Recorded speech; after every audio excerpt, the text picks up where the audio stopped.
Hello, it's Tom here. We've got a brilliant episode of Last Orders for you today, but before we get into that, I just want to quickly remind you all about Spiked supporters. This is our thriving donor community for those of you who give to Spiked regularly. So now those who give £5 or more each month or £50 or more each year can get exclusive perks. You can comment on articles, you can get discounts on all items in our shop, and you can get free and discounted tickets to Spiked events. So if you'd like to come along to any of our upcoming events, which we'll be announcing soon, and you're not already a Spiked supporter, then why not sign up today? Just go to spiked-online.com/supporters to find out more and to sign up. Once again, that's spiked-online.com/supporters. Thanks so much. And now on with the show.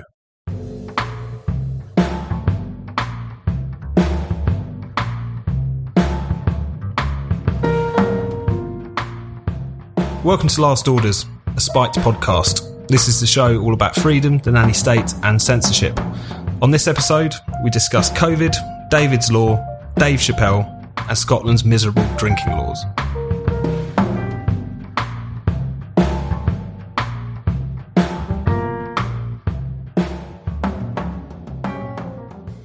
Hello and welcome to Last Orders. I'm Tom Slater and I'm here, as ever, with Chris Snowdon, Director of Lifestyle Economics at the Institute of Economic Affairs. Hello, Chris. Hi, Tom. As ever. As ever. No getting rid of me. Fortunately not. But we're very fortunate to be joined today by Charlie Peters, who's a columnist at Mail Plus, and I'm glad to also a regular contributor to Spiked. How are you doing, Charlie? Very well, thank you. Great to be here. So we've got a lot to talk about today. Some good news, I say that tentatively, on the COVID front. We're recording this on the Tuesday. We're still waiting for that 4 o'clock data to come out. But Chris, as you've been talking about in the media a fair bit this week, the signs are actually good for the minute. Cases seem to have been declining for a couple of days, seem to just kick in as soon as Keir Starmer called for more restrictions. Everything seems to pan out nicely. But do you want to just give us a sense of what the picture is at the moment and what things are looking like? Well, it's early days, but the case numbers do look like they're going down. It's not a massive surprise to people who look closely at the data over the last week or so. The growth in cases was slowing down, particularly amongst kids and people under the age of 30.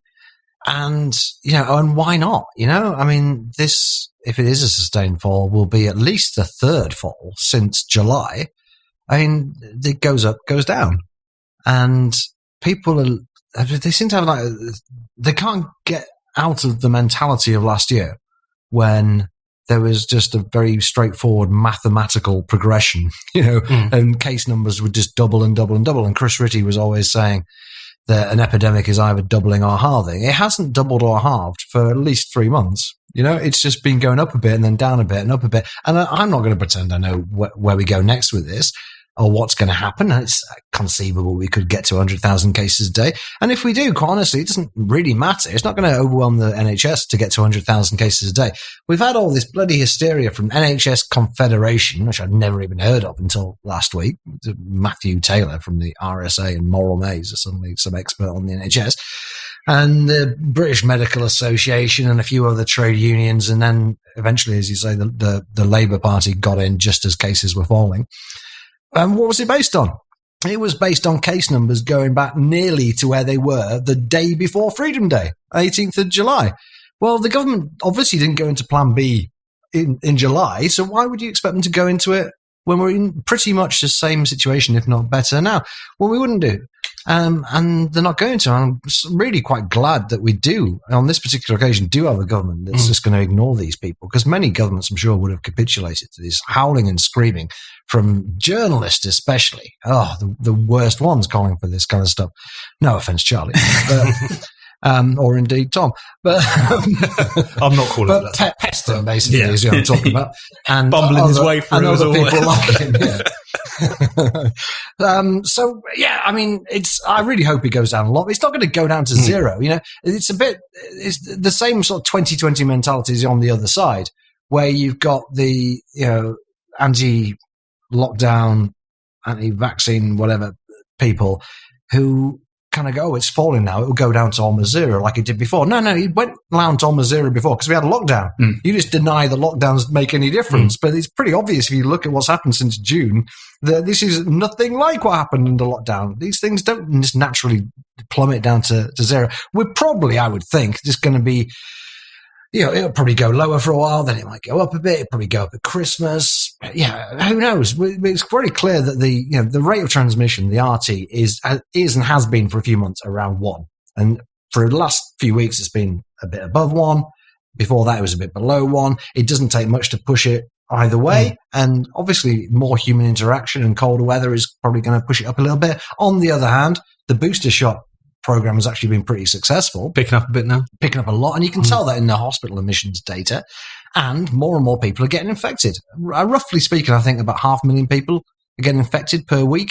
That adds up, because that gives you the real natural immunity on top of the effect from the vaccines. I think we're in pretty strong position, actually, compared to Europe. I predicted last week that cases would fall this week and that in a month's time, most of Western Europe and certainly Eastern Europe, which is already doing really badly, is going to be in a worse position than us. I think that's largely because we actually have had several million infections over the course of late summer and autumn. Charlie, what do you think about this? Because it feels like people on the sort of more lockdown fanatical side, they've invested so much in this unethical and dangerous experiment line, this idea. I mean, it's been a gift to them, really, COVID, because they've been able to engage in this pantomime that the Tory government is basically just killing people at will. Is it just that they can't let that go? So whatever happens with the numbers, they have to still be all doom and gloom? What do you think? Yeah, I think, Chris rightly pointed out that for the majority of the people who are most vociferous on this point, they tend to be journalists, right? And opposition politicians, who you'd expect. But journalists in particular, I think because they found that COVID is the one topic which has been allowed to stick to the government pretty much week in, week out. They can push in some line of attack. And let's not forget that the vast majority of the population is pretty nervous about COVID-19, even still.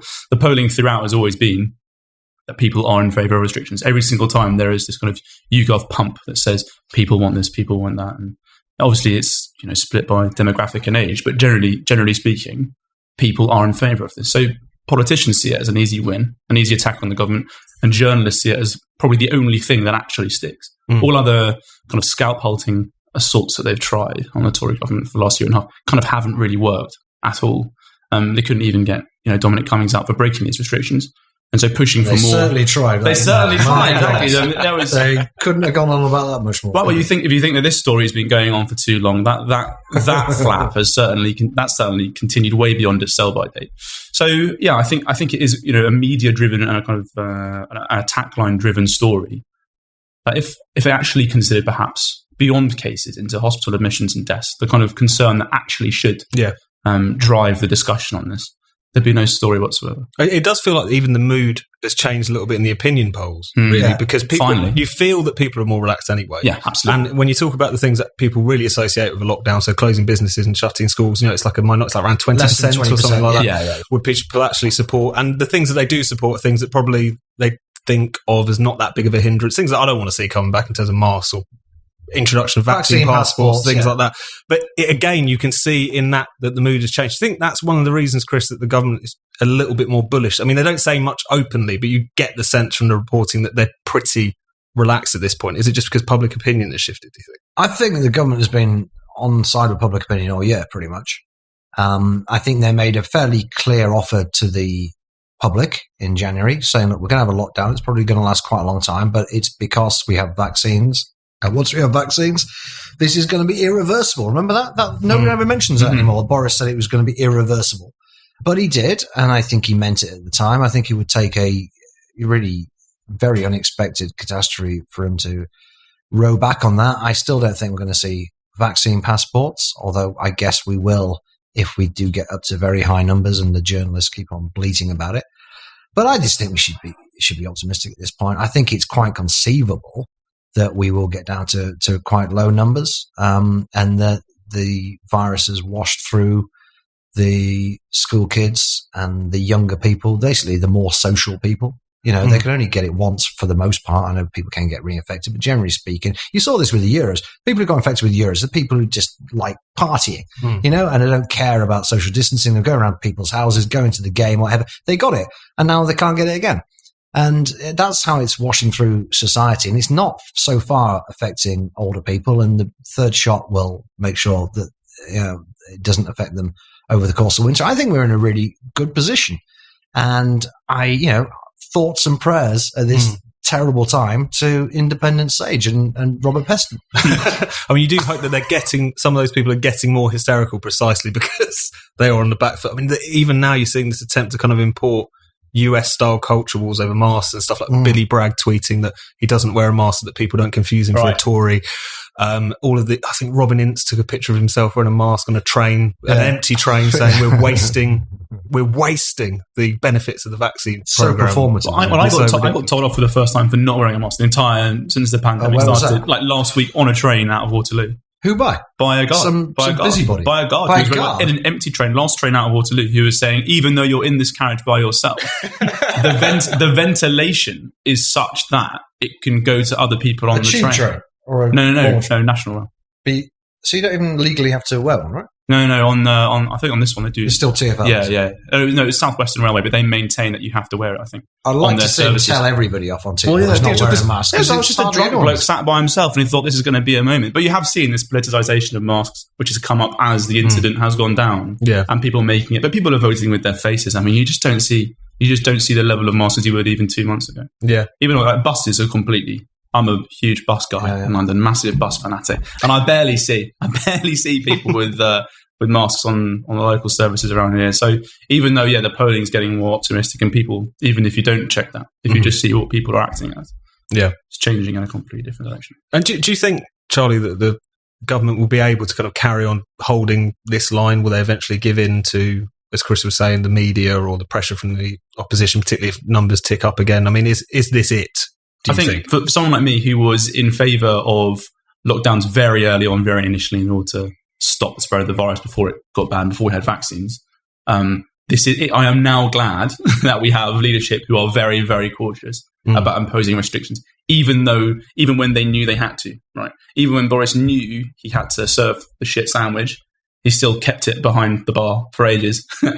Marinating and spinning in the microwave going, it's going to ping any minute now, and then eventually handing it over. I think I'm finally glad that I'm being governed by someone who does not want to do that. And as the cases may fluctuate, generally I think in a positive direction, that pressure and the feeling he has inside to act in that way will only go down as well.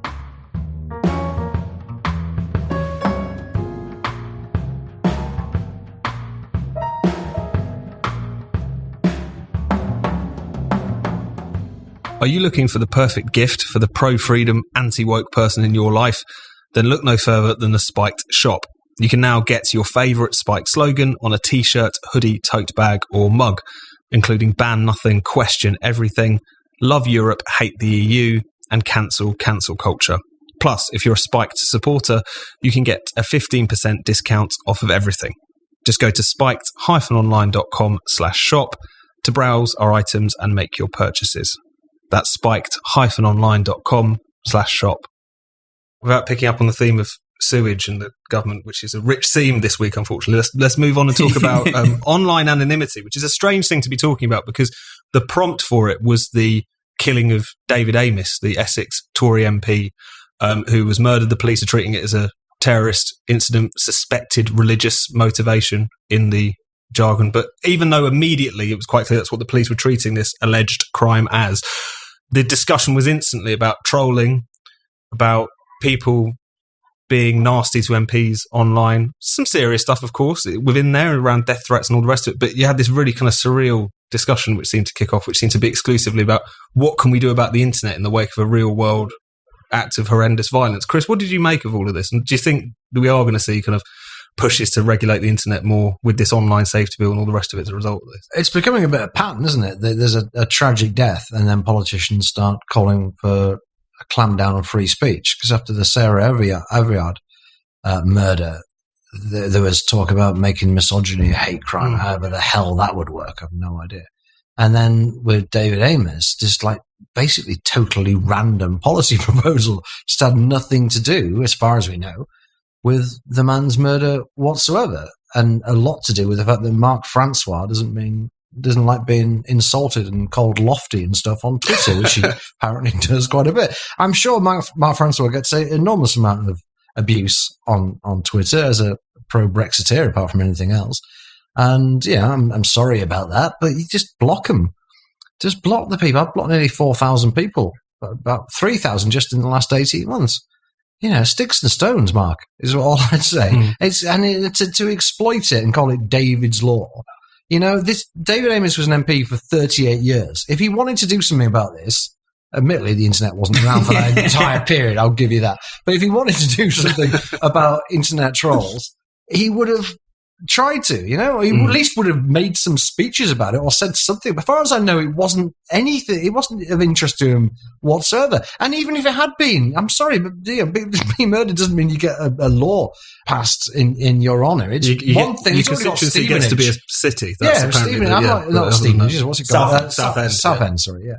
I'm not even sure that was right, really. Who cares whether Southend's a city or not? It just seemed that these things should go through a certain process rather than just being knocked through on the basis of somebody's death. Anyway, that's sort of beside the point. It's certainly true that we shouldn't bring in a really draconian anti-free speech law on the basis of a very tragic event that had absolutely nothing to do with Twitter trolls or any kind of speech that we know of. It's insane. Angela Rayner calling Tories scum. Yeah, that had nothing to do with it either. Everyone tries to weaponise every single time.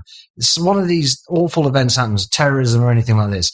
I just go, right, no more Twitter for me today, or probably tomorrow, because it's just going to be too infuriating watching every idiot with a bee in his bonnet trying to exploit this for his own ends. But you can hang anything off it, can't you? Because, since Brexit and probably a bit before, there's just been this argument you always hear, which is like there's this atmosphere out there. There's this toxicity online. Daily Mail front covers. Exactly. Like, I wonder why people are so violent and just show like enemies of the people. Daily Mail front page. Saboteurs. And the saboteurs. That's clearly what it was. Yeah. Well, I'm sure that the person who killed David Amess was inspired by 5-year-old pro-Brexit headlines in the Daily Mail. Boris Johnson's paywall Telegraph articles, have been inspiring. His body wasn't even cold when these tweets were coming out. Yeah. When influential and important people were saying that, there was Tories first and foremost, which was most regrettable to see people on my side, as it were, saying this is Angela Rayner's fault. No one had been even arrested at this point, and people were blaming a Labour MP for calling them scum 2 weeks ago. Just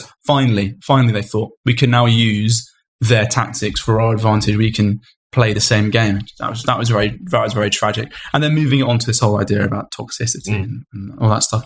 The David's Law thing, it makes it sound like a little girl, like the kind of laws you get after someone else is murdered. You get Ellie's law, Meghan's law. Well, usually those are related to the circumstances. Those actually make sense. But to David's Law, a guy in his 60s who's not been killed by anything that's related to what they're complaining about, it is completely baffling. I know we can't say anything for definite, but we do know that this is being treated as a terrorist incident, suspected religious motivation. And I don't doubt that some of these MPs, they do think about their own safety. They think about the kind of shit that they get. In times like this, they kind of generalise it. But it's quite clear this isn't a generalisable crime in terms of how the police are treating it. And it is just obvious that whether it's consciously or unconsciously, whenever you see Islamist terrorism, suspected Islamist terrorism being talked about, the instant response is to deflect. I mean, the Observer had this horrendous editorial the Sunday after it happened, saying that anyone who would focus on these scant details that it was being treated as a matter of terrorism with this Islamist motivation potentially are basically wrong as we're trying to exploit it. But imagine if in the wake of the Jo Cox killing, people were saying this guy shouted Britain first as he murdered her. It was quite clear he had far-right links. So someone said, well, that doesn't matter. Let's focus on the toxic atmosphere and how fierce the Brexit debate has been. It's a momentum rally for all we know. This sort of stuff. Like it's just we can't rush to any decision, but let's rush to my agenda instead. But then there's the anonymity thing as well, which is important to stress, isn't it? Because they just want to throw this out as if, first of all, it's easy to do. When the government were trying to put age limits on porn websites, they couldn't work that one out. They were at one point suggesting people go and buy a pass in their newsagent. They were so in the woods about how they were going to do very 90s energy to that. That is where people used to get their exactly right. Would it come in a little brown paper bag? I don't know, but the anonymity thing in particular. Charlie, what have you made of that discussion? What do you think would happen if they tried to do that? I think they obviously want it to happen. I think it's clear that Priti Patel probably is leaning in this direction. Any opportunity to kind of add in more restrictions to online harms. But the reason why I don't think it will happen, first and foremost, is because lots of people in the kind of blobby liberal sphere think that anonymity is important for LGBT whistleblowers, for example, in media organizations, big corporations, the military, the law, police, etc., etc. What you'll find is that this debate, I think, will continue. People will make calls for it on both sides of the house. And then it'll get to a point when they realize this will upset people who we like. Yeah. And then they'll There's stop a very it. worthy case to make against it. Well, there is a very worthy case to make it. But what I think will be... in the good and bad sense. Yeah, absolutely. What I think will be quite funny is seeing kind of the anonymous accounts that I like that don't tend to be whistleblowers. I dread to think what they're great. Some of the great accounts, but they're all going to rebrand as kind of gay whistleblowers, right? Everyone's going to be like, "Don't ban me! Don't ban me! I'm looking on. I work for a big secretive organization, and you won't believe the kind of suffering I endure." So it probably won't happen, and I'm glad it won't happen because it's a really stupid idea. Right, news just in. I've just checked the new case numbers. Oh, God. This won't be news for our listeners, but it's news for us. Down. Yes, 36,000 last Tuesday. Nearly 37,000 actually, and 32,000. 32. Tiny numbers. Sweet. You shouldn't have doubted yourself at all.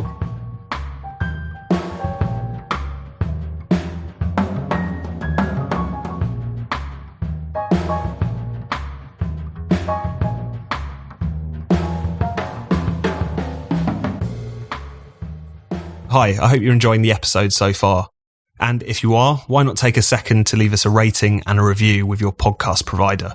It takes just 30 seconds and is a great way to help us reach new people. Now, on with the show. I'll tell you what, let's completely change gear here and talk about Dave Chappelle. And so It's natural. This scandal has been rumbling on for at least 3 weeks now. I saw someone point out that, the outrage over this in America has been longer than the outrage over the withdrawal of Afghanistan. And it's completely true. It never ends. So Dave Chappelle, legendary comedian, has this string of Netflix specials. His most recent one, The Closer, caused particular outrage because he did what he's done in most of his recent ones, it seems like, which is tell jokes about trans people in quite an unapologetic fashion. Workers at Netflix, some of the creatives there staged this walkout. There was also a protest in solidarity with it outside. The Netflix bosses originally were putting up quite a good front, I think it was fair to say, saying that we don't believe our content contributes to real world harm, but now have started to backtrack a little bit under the weight of all of this sort of moral pressure. So, Chris, what do you make of all of this? I mean, it felt sticks inevitable, and stones, isn't it? I think that's one. Is that was the the name of previous one, a couple of ones ago. Yeah, but I mean, that really says it all, as far as I'm concerned. It was an all right special. I've seen all his specials, I think now, and a lot of them have very good gags in it. I didn't think this had as many as the previous ones, and that's partly because he was bending over backwards to try and explain himself and make it clear that he's not transphobic. He's just making jokes. But of course, in this current environment with all the bloody millennials and Zoomers around, you can't do that. The thing that strikes, all this protest and all this nonsense, it baffles me because I used to go to comedy clubs quite a bit in the 90s and early noughties, and then I sort of settled down. You have a family and children, your entire social and cultural life just evaporates for years, And the only comedy club I've been to in the last 10 years has been Comedy Unleashed, which has a reputation that we say anything and all that. But I go to Comedy Unleashed and it's brilliant. They have great acts on. But I just go, well, this is just like the normal comedy club. I mean, I don't really understand why this is so controversial. What are the other ones like, And it's the same with Chappelle. It's just like the guy's doing, it's a bit edgy, but that's how you get laughs a lot of the time. Yeah. That's what makes people laugh. Breaking taboos. Yeah. And he's joking. I mean, that's the other thing. I mean, and he's obviously joking. He begins that special talking about being abused as a child and enjoying it. I don't think he's being sincere there either, But it is still the sort of thing where you think, bloody hell. But Charlie, what have you made of all of this? Well, I think it's been very miserable that soon after Norm Macdonald died, the discussion about comedy from a guy who did not hold his punches and was famously sacked for continuing on a very kind of non-PC line when executives didn't want him to, that after, the praise from comics, the wide praise for this man's greatness, that those same people have kind of fallen silent when this guy's, Chappelle's come under criticism for what he said. And I watched it last night and I didn't think it was particularly good. So we complain a lot, I think, on our side about kind of the clap, don't laugh comedy that you see, right? And the comedy that has infected establishment media, 8 out of 10 cats mock the weak. It's just people who want to, left-wing people, generally left liberals, who want to have a go at politicians. What Chappelle did is basically the same, but from a kind of right-wing, mildly right-wing, critical, gender-critical stance of being maybe trans people are a bit mental sometimes. That's about as edgy as it got, right? And I think this is true as a grave understatement, but he did it in a way which was like apologetic. As Chris said, every time he makes a joke, he spends 30 seconds on the joke and then 2 minutes being like, I love trans people, so my best friends are trans people. It'd be nice, I think, if you could actually just tell jokes trying to cover for yourself, because it turns comedy into this kind of, well, obviously it's a routine, but a routine of kind of self-immolation. And so you say, I'm so sorry I've said that. It was funny, wasn't it? But I'm so sorry. Let me explain why I'm allowed to say that. So it's dull. It's dull. And I'd rather we had more just laugh comedy, less clap and don't laugh comedy. There was definitely a bit of clapter in this. Some people call it in this one. But I think Dave Chappelle is absolutely brilliant, but he's quite uneven. So sometimes he's absolutely brilliant front to back, sometimes it's terrible. But one thing that I think is interesting is I wouldn't say necessarily was sort of apologising, because he has come out fighting in a way that you only really can if you're a multi-millionaire. Yeah. With a lot to lose, but not many ways to lose it, if you see what I mean. So it was that the recent statement he made was that he said he'd meet the trans community if they wanted to, but you won't be summoned. And his one of his conditions for meeting them would they have to admit that Hannah Gadsby isn't funny. Yeah. And in that moment, you see that you do, unfortunately, in this culture, have to rely on filthy rich people to hold the line to a certain degree. Yeah, in the way you do. This came up at the Battle of Ideas. There was Andrew Doyle and Simon Evans and a couple of other people talking about this issue. And they were saying that you've got to have fuck you money, basically, in order to speak your mind in comedy anymore. But I sort of said from the floor, Simon Evans, Andrew Doyle, they're obviously not at Dave Chappelle's level, but they've built up an audience over a period of years because they're funny, very good comedians. And they're not being cancelled. They can say effectively what they want. So isn't the solution to this just for young comics to just be funny for a few years? Don't be that controversial, but be funny. And then once you've built up an audience, like Ricky Gervais and Simon and Andrew have done, you can say what you want. You can't actually be cancelled once you've got an audience. And comedians have always been fighting against a culture of censoriousness in one respect or other. Probably in the 90s, there was less of that than ever before. But even then, there was a political correctness coming in. People like Jim Davis and Bernard Manning couldn't get on TV for love of money. So there's always been an establishment. There's always been some sort of conservatism. At the moment, it's kind of the progressive conservatism. But Lenny Bruce and Bill Hicks and all these people are always fighting against that's what makes it funny. The fact that you've got something to fight against, you make jokes about it, and actually you don't get cancelled. People just laugh and they like you and you get an audience. And nobody gave me a very good reply to that point. And I've been thinking about it since. And I hate to just agree with myself, I think it's a very good point. Well, there are these kind of progressive angels and little Jesuses you can't criticise anymore. That's where the progressive conservatism comes in. Dave Chappelle took a swipe at one of those little Jesuses, which is trans people. Yeah. But Simon Evans went to Newcastle 10 years ago and said they were all entitled to disability allowance because of their accents as a very posh man. No one had a go at him because he was taking the piss out of working class people in a way that they thought was funny. Oh, you're allowed to do that. Precisely. But do like the BBC any day. But I wonder, because I was thinking about that, Chris, because I was in that session. On the one hand, I think people are a little bit shocked because it's so narrow.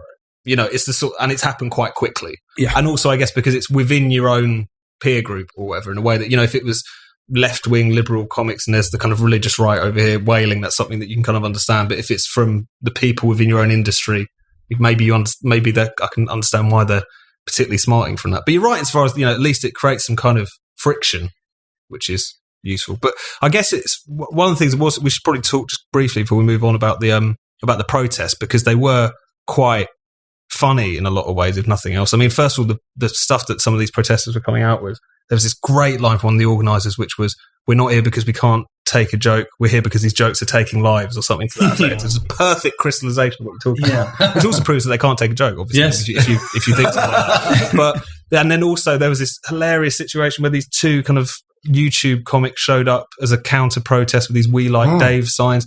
We like jokes. Dave is funny.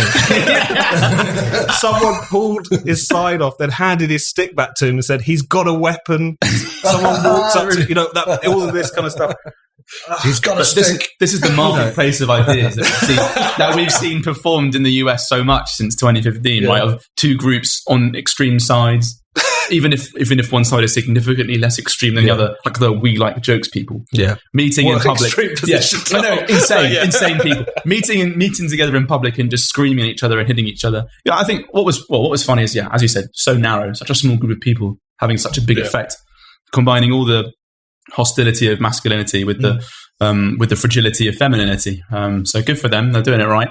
But unfortunately, though they may be a small and very embattled group, they have ginormous support from the AP, the New York Times, the Washington Post, who will blatantly lie about what the opposition are doing. I mean, in some of the photo captions that the AP produced of these protests at Netflix headquarters, there's a guy holding his hands up, one of the counter protesters. I can't believe I'm saying that to describe him. One of the comic counter protesters, and he was like, and the caption is something like, anti-trans protester prepares to, shouts obscenities or whatever it was. It's just like, come on. So they can get away with it because they know they've got ginormous establishment support. They're in the driving seat. Yeah, and you look at some of those videos, there seem to be more journalists than protesters. But I guess they've just given the. Unfortunately, a lot of these institutions have just conceded the point that speech is violent, really, in one way. I'm not fully on board with the kind of sticks and stones point. I think words aren't violent; they can be harmful. You can be upset.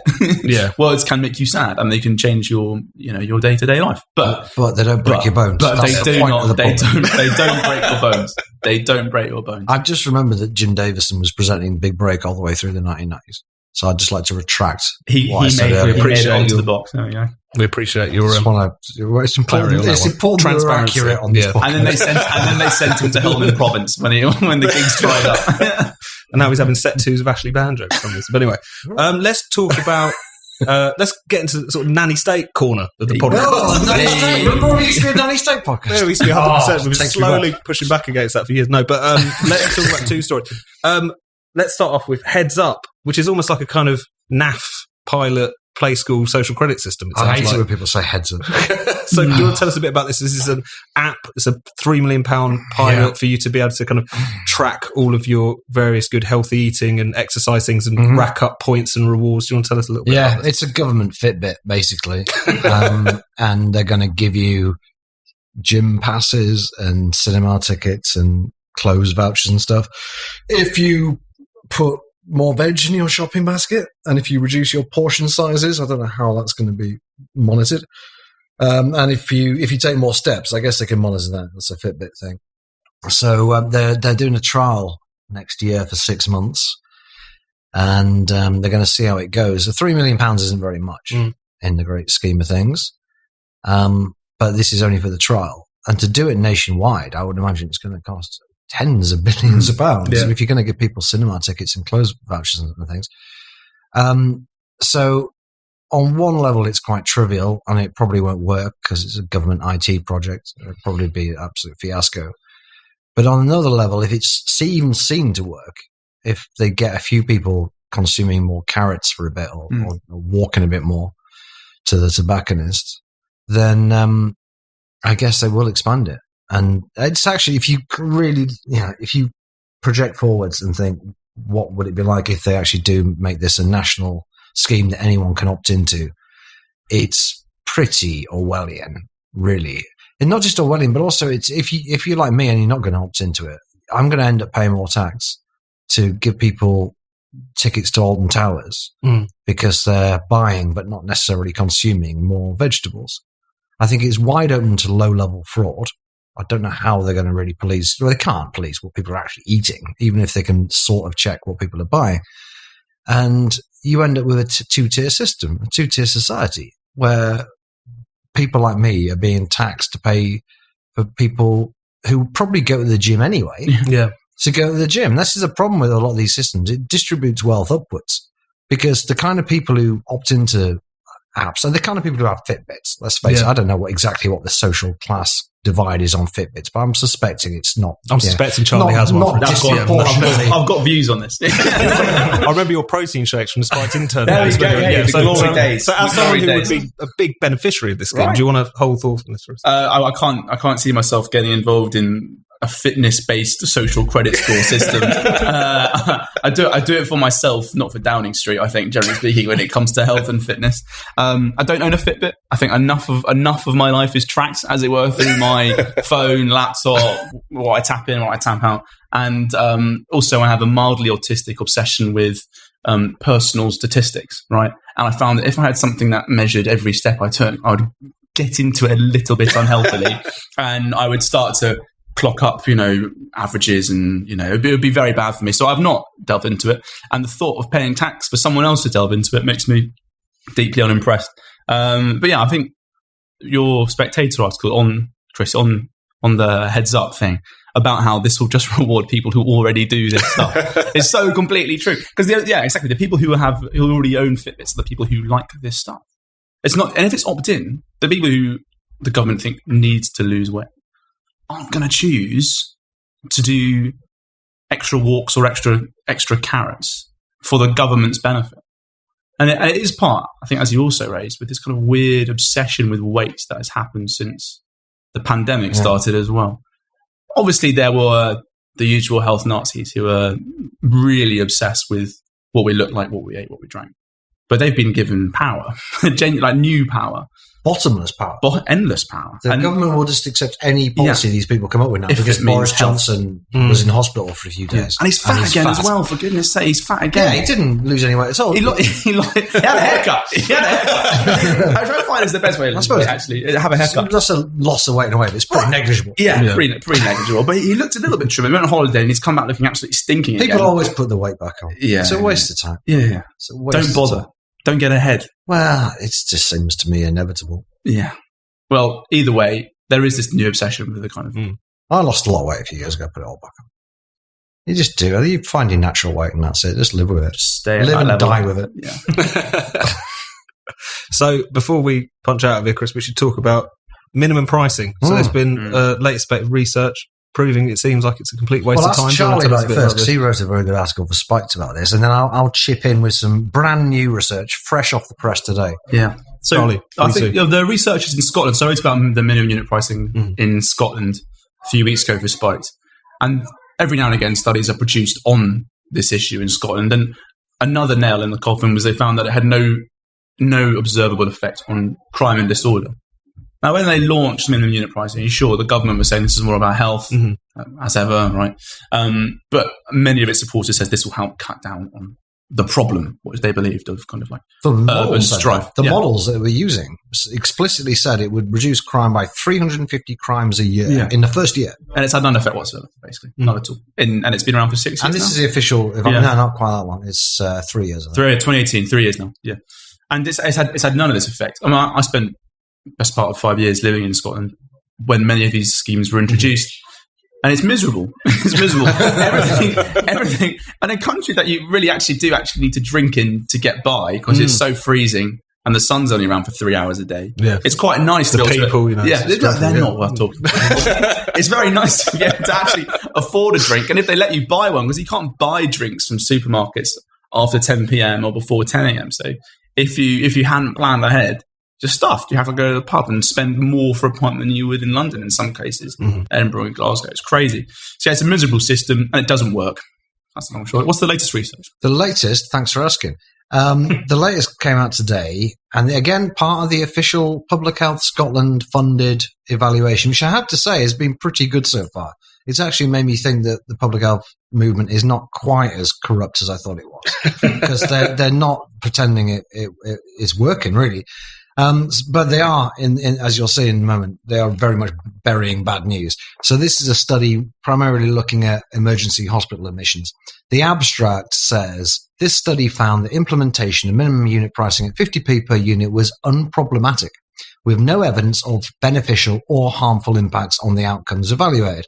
So no evidence of beneficial impacts is pretty bad to start with, right? For policies that cost Scottish drinkers tens of millions of pounds. But then you get to the results. And it says, the odds ratio for an alcohol-related emergency department attendance following minimum unit pricing was 1.14. That means it was a 14% increase. In absolute terms, we estimated that minimum unit pricing was associated with 258 more alcohol-related emergency department visits across Scotland than would have been the case had minimum unit pricing not been implemented. Wow. This is really not what these researchers were looking to find. I recognise some of the names of the authors, and they definitely would be unhappy with this. And you can tell that because they get to the conclusion and they basically say, actually, we didn't find anything, even though they clearly found a statistically significant increase in these hospital admissions. And they conclude by saying the lack of effect observed in these settings in the short term and the problem-free implementation suggests that the price per unit set, 50p, was acceptable, but maybe too low. Oh. The medicine didn't work. More medicine. But it speaks so well to the kind of SNP's control of Scotland, and that so much of the country is going to shit.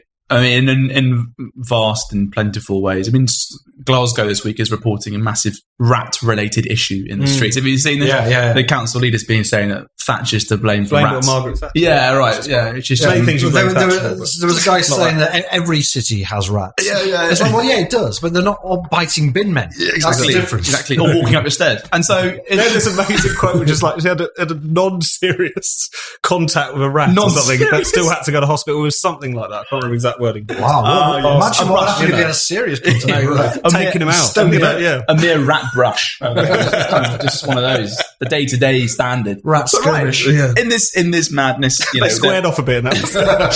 Handbags. Rats everywhere. Health system on its knees. Soldiers driving hospitals. Crime's a bit of a disaster as well, and no one goes to uni unless they're English. Yours truly. With all this going on, they still dedicate enormous amounts of resources to just punishing people for going for a beer. Backwards, silly country. I'd love to go back, but you won't be welcome. But not while they're in charge. On that cheery note, let's leave it there. Chris, Charlie, thank you very much. Pleasure. Absolute pleasure.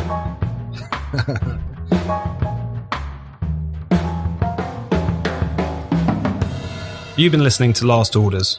Be sure to subscribe to this podcast wherever you get your podcasts. Please do take a moment to leave us a rating and a review. And if you'd like to support the show, why not become a Spiked supporter? Just go to spiked-online.com/supporters to sign up. That's spiked-online.com/supporters.